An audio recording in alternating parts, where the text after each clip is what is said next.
and welcome to the Chrissy B Show. Now this week is Mental Health Awareness Week, and up and down the country hundreds of people have been working hard to raise awareness of mental health and well-being issues. And of course here on the Chrissy B Show we're going to do our bit, since this is what our show is really all about, and a subject very close to my own heart. So we've been asking you what you'll be doing for Mental Health Week and how you look after your mental health. And we had a tweet from Chris Tuck, who says she works out, she walks her dog and eats nutritious food to keep mentally and emotionally well. So thanks for that, Chris, and keep those tweets coming. So if you at home have been busy running an event or participating in any activity for Mental Health Awareness Week, let us know by tweeting at Chrissy B Show, or you can leave a message on our Facebook page, The Chrissy B Show. Also tweet us your photos and your videos, as we'd love to see them, and we'll also feature them on our show next week. So today, let me tell you who our guests are. We have Helena Shard with all the latest news. And also we have a special guest, Jennifer Mensah, who'll be sharing her story exclusively on our show. And later on, I'll be joined by our resident psychologist, Dr. Nihara Krause, and she'll be telling us more about the medical causes of mental health problems and also giving some advice. And last but not least, I'll be sharing with you my top 10 tips, together with wonderful Coach Chris Browne, on how to deal with these mental health concerns. But first, let's take a look at this video.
So a special thanks to Had Davies for that video. Now, mental health, unfortunately, is a topic that has hit the headlines even more recently. And to find out why, we have Helena to bring us the latest news.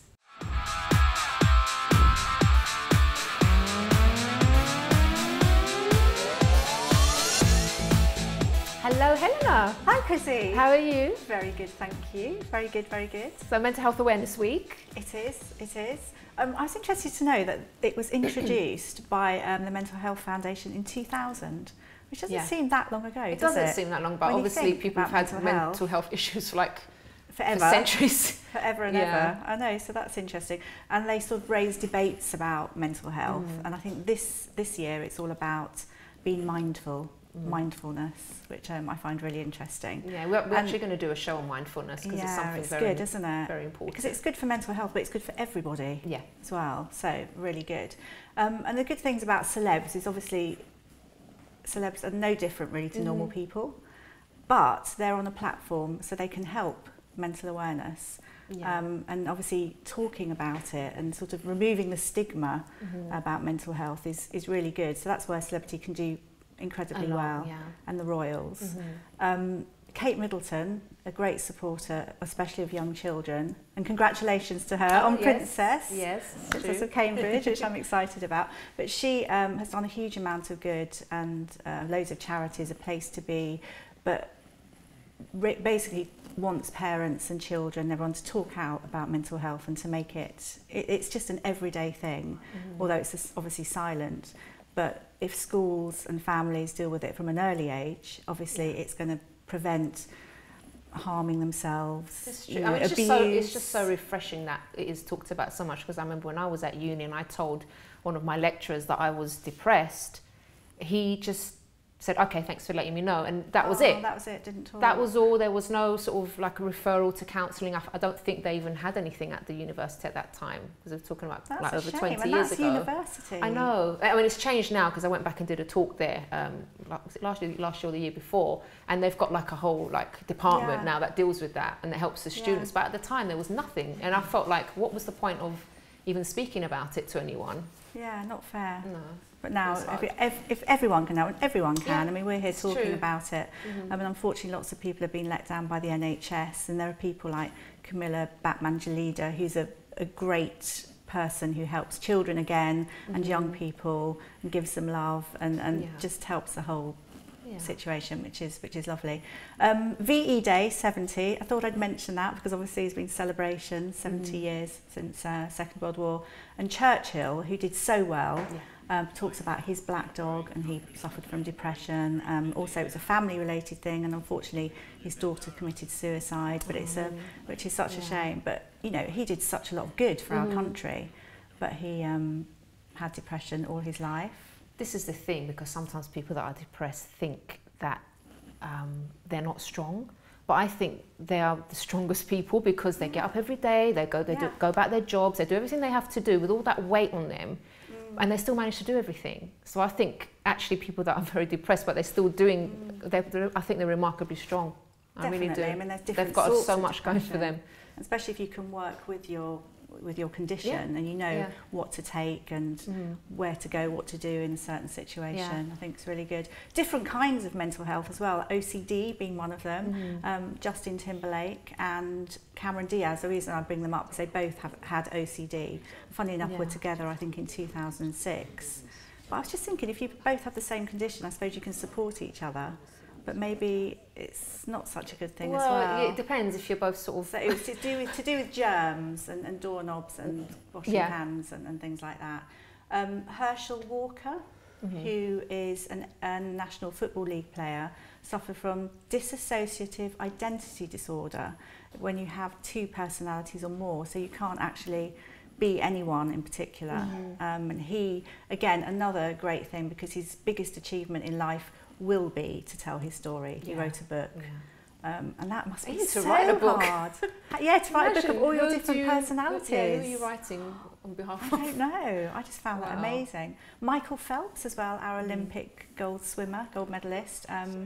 He's obviously famous from a young age, but he's got attention deficit disorder, again another mental health scenario, but his mother helped him exercise, and obviously he's a good swimmer. And he's managed to deal with it with medication. So, yeah, really good. Lots of people with bipolar. I know we've discussed this before. We did a whole show on this, We did a whole show. By the way, if you want to view that show, we do have it on our YouTube channel, the Chrissy B Show. No, it's Chrissy B Show, sorry, let me get it right. Yeah. Chrissy B Show. And one person I don't think we discussed was Mel Gibson, because I was not feeling too kindly towards him, because he's been known to be very angry and quite aggressive to his ex-partner and drinking and everything, and obviously it comes out that he's bipolar and suffers with that. But a lovely, I don't know, I know I do this, A Beautiful Mind with Russell Crowe. No, Have you seen no, that? It's a fantastic, honestly, it's 2001, it's quite a while ago, but you should see it. Absolutely wonderful. And it's about John Nash, who's paranoid schizophrenic, but he wins the Nobel Prize, and he's a genius, basically a mathematician. But he talks about how he learned to live with it.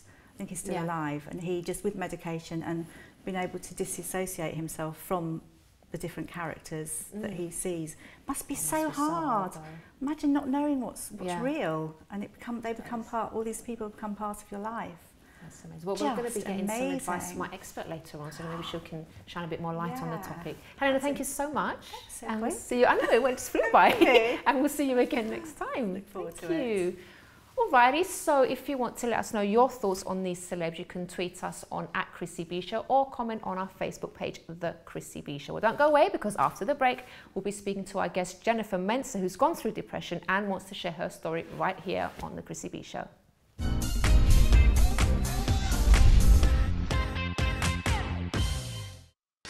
Don't forget to subscribe to The Chrissy B Show, always aiming to show you the happier side of life. You can find us on YouTube, Facebook and Twitter.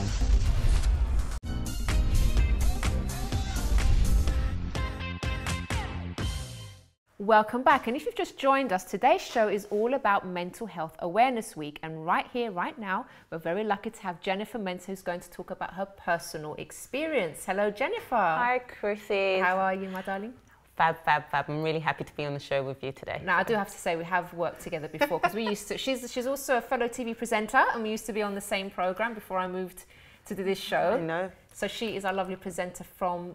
Can you tell us about the show that you do? I'm from DKW, otherwise known as A Different Kind of Woman, and we air every Sunday at 4 p.m. It's a women's program, and it's absolutely fabulous. How lifestyle, health tips, you name it, relationships.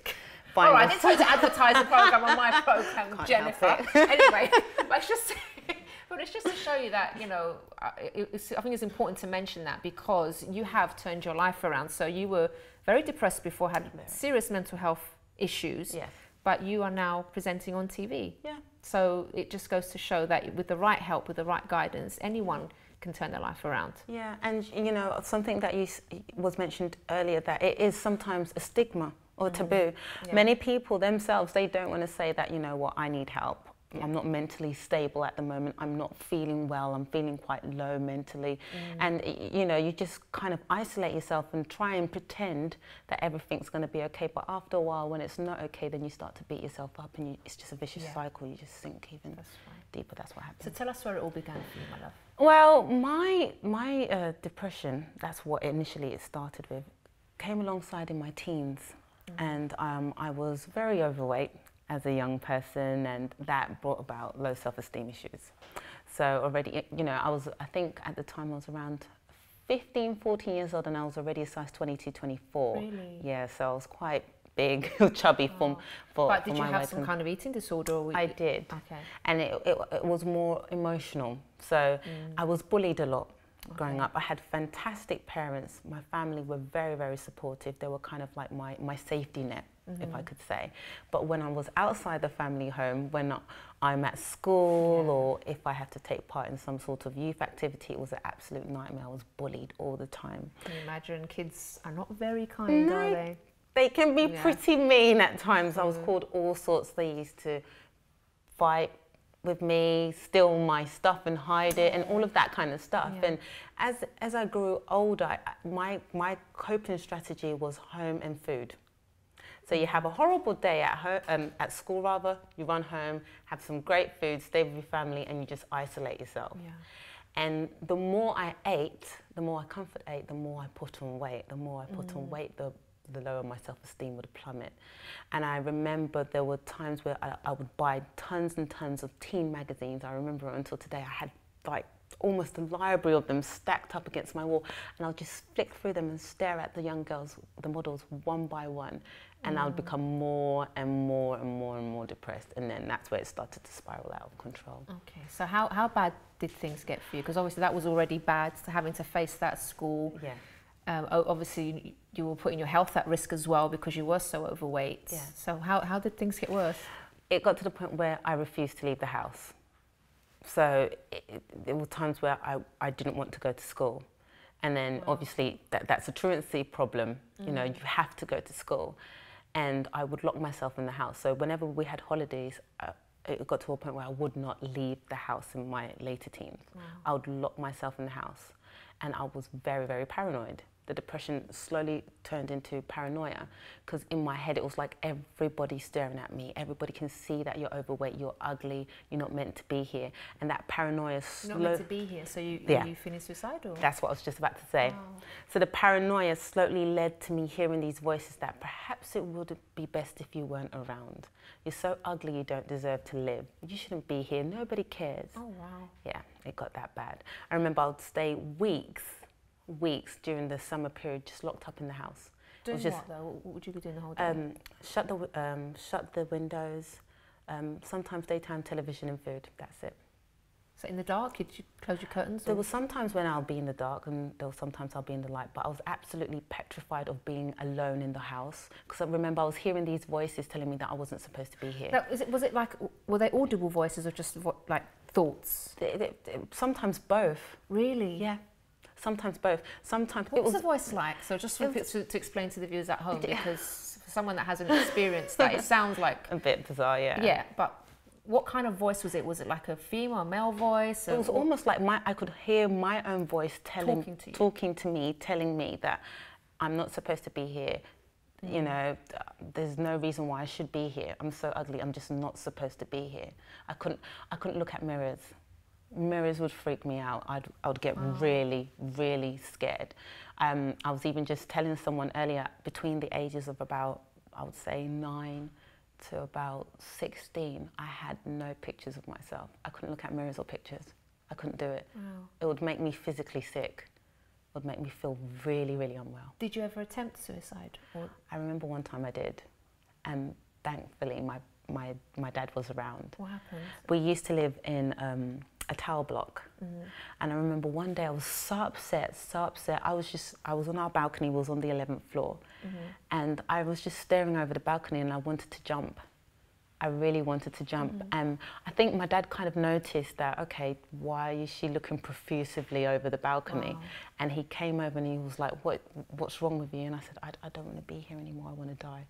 And then he kind of talked me out of it and just took me back into the house and sat me down and took it from there. Would you say that was your worst moment, Jennifer? Or I wouldn't say, no, I think my worst moment was when the paranoia started to kick in. Because literally there will be times when I'll be walking down the street and I thought everybody was staring at me. So if someone was on the same side as the road as me and they were like walking towards me, I'd have to cross the road. And I became very claustrophobic. If there were so many people around me, I couldn't take it. So for example, going out shopping in places where it's really dense with people and stuff, I couldn't take it because in my mind, everybody's looking at me. I've already got these voices telling me that I shouldn't be here and that I'm really ugly. And these voices are also telling me that everybody's looking at me and they're saying that I'm really ugly and I shouldn't be here. So, you know, when there's one person walking down the street and already you feel that bad, when I'm amongst loads of people, especially people that I don't know, that for me was just too much to deal with. Did you ever talk about it to anyone? Did you ever discuss it, family member or? No, I would hide it. I would hide it because for me, I didn't want to disappoint my family. My family did know that I was very unhappy in terms of with the way that I looked and the fact that I was very antisociable. At times, apart from school setting, I would like to keep myself to myself. And stay indoors. So they knew that they would always try and get me out. They'll try and enroll me in as many activities as possible. My mum kind of suspected that I did have some sort of eating disorder and she did try her best to control my weight and so on. But with the mental health, because like I said, it's a stigma. You don't want to tell people that, okay, you're hearing voices, because they're going to think, well, you're mad. There's something wrong with you. Oh, snap out of it. You're just being silly. Or, you know, the usual. Or, you know, and you're so young. And you're so young. Got your whole future ahead of you. You know, the usual.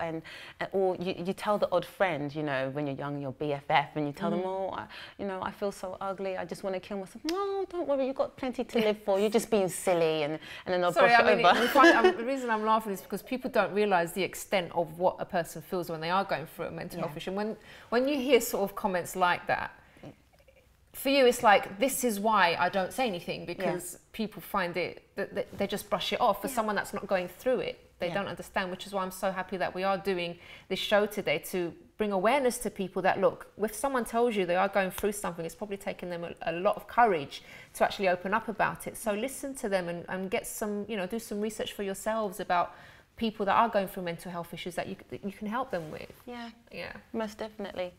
And I think it was for me it was the paranoia, just thinking that everybody was looking at me and they were thinking that I was ugly and that they thought, of course, that wasn't the case. It wasn't the case. But mind you, I think what kind of traumatized me was, I remember there was one time, I think I must have been about 12, and I was really heavy at that point. And I just had someone at random say, "Why are you so fat? Why are you so?" And so that as well did not. A complete stranger, and I think that also was another trigger for me. So it was very debilitating to my self-esteem. Now, Jennifer, obviously you have turned your life around today, and you're going to stay with us because after the break we also have our expert coming on, Dr. Nihara Krause, and she's going to be telling us more about mental health conditions and what causes them, and also the kind of help that's available for people. Now in your case, you did find a charity that helped you, that you were able to open up, and they helped you a lot, and you did turn things around. Yes, I did. So there's always somewhere that you can go to get help. Yeah. All right, well, you're going to stay with us. Okay, but don't go away, because we are going to be joined by Dr. Nihara Krause to give advice about today's topic.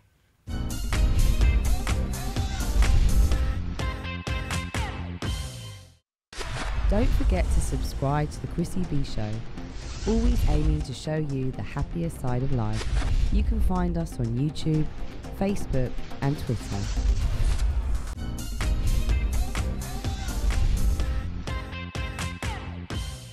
Welcome back to today's show, all about Mental Health Awareness Week. So before the break, we met Jennifer, who told us all about her recovery. Well, she's going to tell us a bit more about her recovery, actually. And it wasn't an easy one, was it? No. But you did get there in the end. But you're probably thinking, how and why do individuals get to this stage in the first place? So to give us the medical and scientific background to mental health problems, we have our resident psychologist, the beautiful Dr. Nihara Krause. Hello. Thank you. How are you doing? Hello, Chrissy. Very well, thank you. Okay, Yeah, so very you nice heard to be on the show. It's lovely to have you Jennifer. here. Yes. So you yes. heard Jennifer's story earlier. Yes, what did you indeed. think of that? Yes. It's quite a deep issue, wasn't it? Yes. I think Jennifer's story really depicts a little bit about how mental health problems develop. And you were mentioning the scientific and medical reasons for why mental health difficulties arise. And I think what's really important to think about is that people tend to think of mental health issues as problems in coping. Whereas actually mental health issues are no different to physical health issues. And they rely on an extremely complex part of our anatomy, which is our brain. Now our brain is more complex than the most complex of computers. You know, it comprises of millions of very, very tiny nerve cells that are smaller than the kind of head of a pin, and they all communicate information in particular pathways, in particular ways, using particular chemicals. And so sometimes people develop mental health issues because there's a vulnerability in the circuitry of their system. So it doesn't work properly for whatever reason. The chemicals don't work properly, a faulty and circuit that board. you know that might be the case, and so that might sometimes create a mental health issue. If we are a bit neglectful of ourselves, if you don't sleep properly, if you don't eat properly, what we forget is that our brain produces these chemicals based on the food that we eat. Yeah, so serotonin, which is a chemical that's involved in depression, is broken down by carbohydrates. People don't realize that. So, you know, if you kind of go on a very high protein diet and you don't have any carbohydrates, in theory, your brain's going to struggle a bit. I didn't know that. That's really interesting. Absolutely, absolutely. You need carbs, everybody. You do need to have regular carbs. Exactly. So if you don't sleep, if you don't eat, then that can, again, confuse your brain. But also, if we are subject, like you were, Jennifer, to lots of upsetting experiences, being bullied, loss, trauma of some sort, then what happens is that we start to think about it. We feel terribly emotional about it. And then how our brain communicates with the various parts of it tend to kind of go a little bit, you know, in a way it kind of doesn't stay in balance. And the more it doesn't stay in balance, so it starts off with being quite anxious, which sounds like, you know, that's how it started for you. You were terribly anxious. Then that anxiety starts to make you think in a particular way, which isn't always an accurate way. So all your low self-esteem stuff was part of you trying to make sense of things, but making sense the wrong way, because you were sort of saying, I'm at fault, I must be to blame, it must be because I'm ugly, rather than starting to think about things. And then when your thinking becomes a bit, you know, skewed, then what starts to happen is that all of those chemicals start to sort of work differently. Kicking off. Absolutely. So too much stress and anxiety then turns into depression. And then what you developed is a very unusual form of depression, which is that when depression becomes too much and is untreated, it turns into something called a psychotic depression, which is when your brain is so saturated with certain types of chemicals that you start to hear voices, or you might start to smell things that aren't there, you might start to see things that aren't there. And that is because your brain, again, is sort of misfiring in some way, not because you're mad, not because you're crazy, it's just not working properly. So that's the thing with mental health issues, is it's progressive. And so the sooner you speak sooner to you someone, see somebody, and the sooner you treat the first cause, the better. I wonder why it is that people do wait so long. I suppose, again, it's that stigma that surrounds it. It is, yes. People think it's because there's a fault in them, rather than thinking that there's a problem. You know, anxiety and depression are the common cause of psychological issues. They happen so frequently.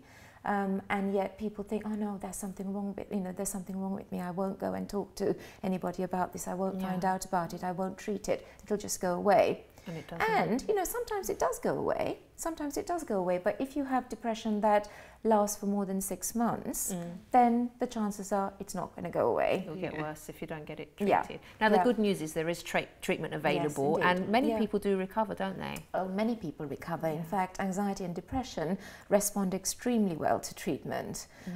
So, yes, there's a whole range of treatments that are available. That can help people, ranging from, you know, diet and exercise, like your tweeter person, you know, sent today. And that there's a scientific basis for that. When we exercise, we release our brain's happy chemicals, our endorphins, and they help. But to medication, to things like cognitive behavior therapy, there's a whole range of treatments that can help. But obviously, to get to that stage where you're receiving treatment, you need to open up about it in the first place, which is obviously a very difficult step for some people, but it's one that really does need to be made if the person wants recovery. Thank you so much for that explanation. Very interesting. Right. So Jennifer, what advice would you give to someone that is going through a mental health issue? I mean, it's just like our doctor said, you need to speak up. I think what helped me was when I sat down one day and I said, I can't do this. If I don't do something about this, I'm going to do something really detrimental to myself. And I remember a friend told me about the charity and the organisation that I went to. And I went there and I spoke to someone about it. And for the first time, I felt like I was being heard and that it wasn't a problem, and I wasn't being judged. And from there, they gave me treatment, they gave me help, they gave me practical steps, advice that I could take to overcome it. And sometimes we also have to remember it's a work in progress. So I didn't go from day to night, you know, just recovered and all up and running and well. It was step-by-step process because everything had happened over such a long time. So I had to unlearn all of the horrid stuff that I had told myself, all of these imbalances and things like that. Okay, but it's so good to see you on TV now. Yes. Helping others, because your show is also inspirational. And I'm so happy for you. Thank you. Yeah, she's a lovely person. It's lovely to be around. Thank you so much, Jennifer. Thank you again, Doctor. And we'll see you again soon. You'll be coming on again, won't you? I'm sure. Okie dokie. So, according to the Mental Health Foundation, research has shown that exercise releases chemicals in your brain that make you feel good, which is something that our good doctor here said before. And it also boosts your self-esteem and helps you concentrate, as well as sleep, look and feel better. So that's not bad for something that we could do quite easily for free. Now, being active doesn't mean taking out an expensive gym membership, jogging at 5 a.m. or sporting lycra, as many people like to do. Now, there are so many ways to be active, and they can all help to improve your mental health. So taking part in physical activities can be a great way also to meet people. So leading an active life can help to improve your feelings of self-worth and foster confidence. And taking part in a form of exercise that you really enjoy too can give you a goal to aim for and a sense of purpose. So I was up for a physical and active challenge myself and met up with Felicity Batram to try out roller skiing. So check this out.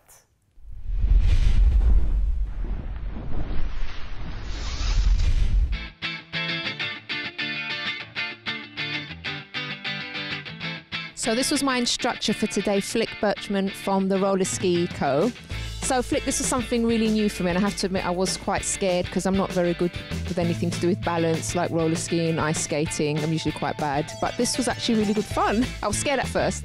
Yeah, everyone tends to be a little bit scared at first, but actually then you start reaching the point where actually the glide becomes exciting and then you get hooked on the sport. So we're very experienced at looking after you and making sure that your first few steps aren't too scary.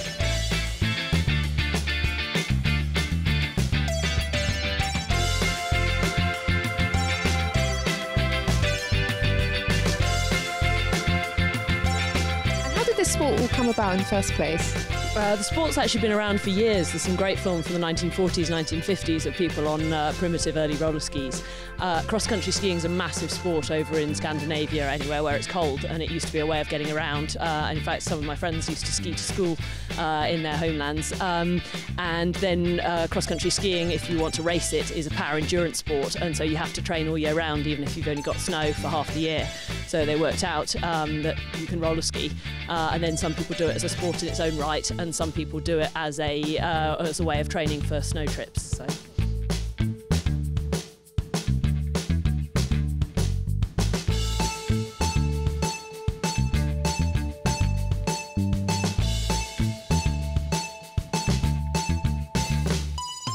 Is this really good for your fitness? Yeah, you get the fittest athletes in the world, cross-country skiers, so it's phenomenal. You're working all four limbs at once, so I think that has quite a good thing, and it challenges your cardiovascular fitness, your strength, your core stability, everything, and your coordination. So I like it as well because that means that some people might find the balance harder and other people might find the fitness harder and that sort of thing. So there's something for everyone. And the great thing is you're in beautiful surroundings, we're outdoors, which is good for your mental health too. Yes, and there's a concept of the green gym, so not only is it good for your mental health, but it's actually also, they found that your heart cardiovascular results and stuff actually improve more doing fitness outside than being in the gym.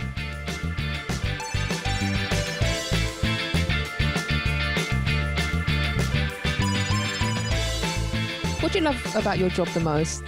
I just love doing it. People say you should go and find what you love and then get paid to do it, and that's exactly what I'm doing. Yeah, I like the challenge of working with all sorts of different athletes. So as I say, we start them sort of as young as 4 and 5, and we've got people in their 70s and 80s skiing with us as well. Some people do it as a sport, just as some fitness to go around the park. Other people are on a sort of journey to do a ski marathon and that sort of thing.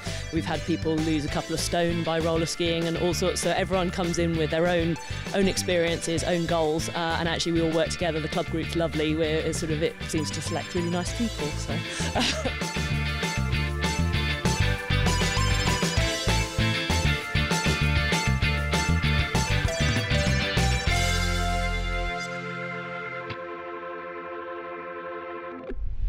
That was definitely great fun. So up next, more helpful tips on how to deal with mental health issues from me and Coach Chris Browne. So don't go away.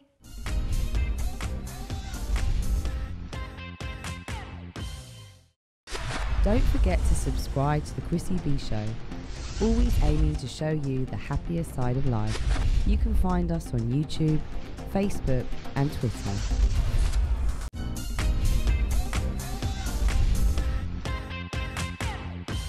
Welcome back to the Chrissy B Show. So we've been talking all about mental health today in support of Mental Health Awareness Week, which has been happening all around the country the whole of this week. So now I'm joined by our wonderful coach, Chris Browne. Hi, Chrissy. Hello, how are you? I'm very good, thanks. I'm very good. Found this really interesting. It's great that we're actually touching this subject, raising that awareness for what's going on. Have you ever been through a mental health issue? Do you know, when you talk about mental health issue, I was thinking about it. When I heard Jennifer talking about her issue, I remember when I was younger as a child, like because where I was had parents arguing, that sort of thing as well. Yeah. And I think that affected certain things at the time, which you're actually going through, which I look back and I thought, well, maybe that's why I ended up doing coaching today. Oh, you know, always trying to sort somebody else out or help somebody else out. Yeah, which is great.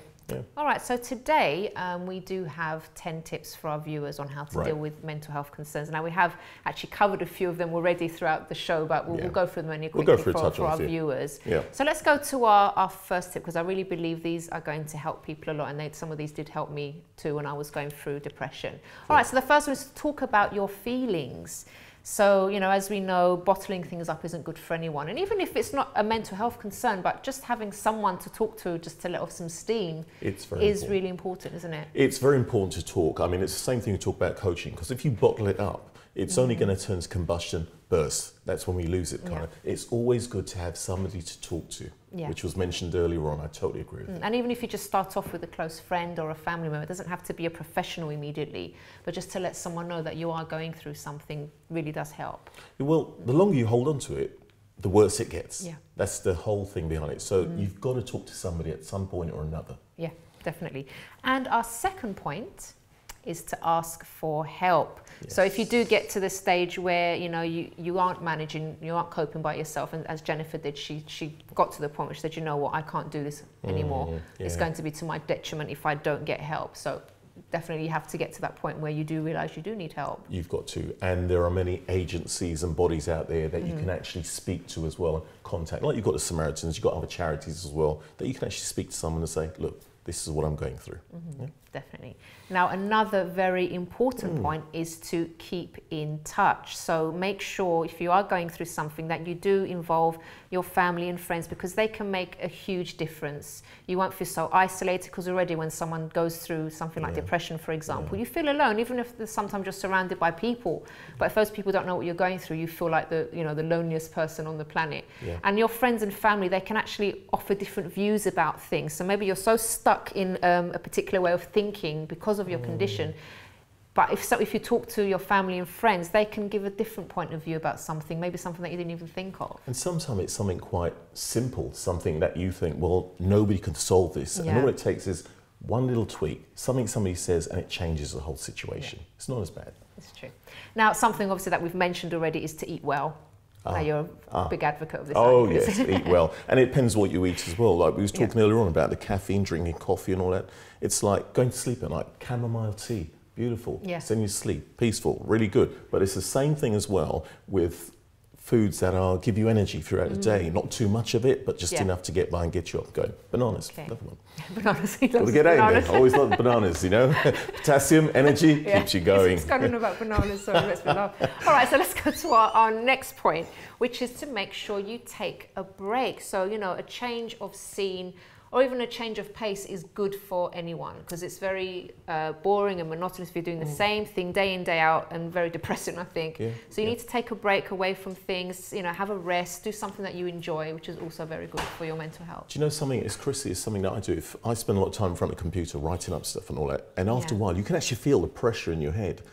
Leave it, go away, go for a walk, go and do something different, come back, and everything is brand new. It starts all over again. It's really important. Change your atmosphere, change your environment, then go back to it. Definitely. Now, a very, very important point, Chris, is to accept who you are. Now, if you are comparing yourself to everyone else, especially people in magazines, you will never live up to that standard, because it's not real anyway. A lot of that stuff is fake. And even if you do compare yourself to other people, you don't know what they're going through or what happens behind closed doors. So you need to find what you are good at, the good stuff about yourself, and concentrate on that and forget everyone else. Just accept, love you for who you are. I totally agree with that. And when you think about it, even if you've got a twin, let me tell you, your fingerprint is different. You're unique. There is only one you. So you've got to, love you, find out what your qualities are, what they're good at, express more of that instead. Yeah, definitely. Now, something else that I know you're really into is the exercise, so make sure you do keep active. Love it. You know, it releases those endorphins around the body. It's a sort of happy, feel-good buzz. It's great. Exercise with it.